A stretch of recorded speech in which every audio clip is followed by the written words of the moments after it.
All right, so we've got this question. The figure shows that f is this and three curves that start at 1 and 2. So these are our three curves. Explain why, so this is just our line integral, has the same value for all three. This is really easy. It's because it's conservative. No trouble there.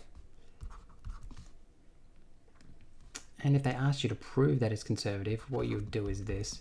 You'd go, well, p is 2xy, which I got from here. Therefore, dp dy equals 2x. And q, which I'll get from here, is x squared. Therefore, dp dx equals 2x. These are the same, therefore conservative. Bang. And then it says, what is the common value? So in order to figure out what the common value is, we're going to have to figure out what our potential function is. And to figure out what our potential function is, there's a couple ways we can do it. So this is our,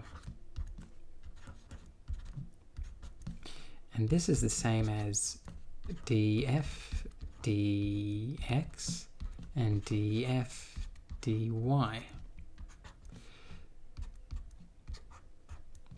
Now, the best way to do this is to go 2x. So the best way I think to switch this into f is just to integrate both sides. So if we were to integrate this with respect to x, we would get x squared y.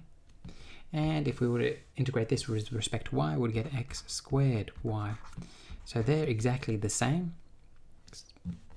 So therefore our function is just going to be x squared y. They've told us our start and end points, 1 and 2 and 3 and 2. So this is our function. So all we have to do now is to sub our points into this.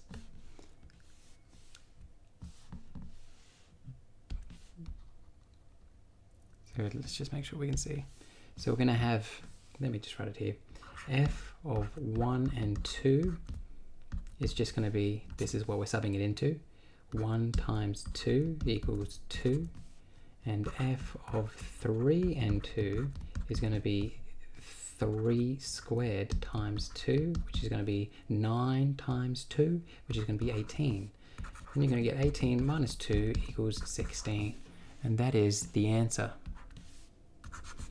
Bang.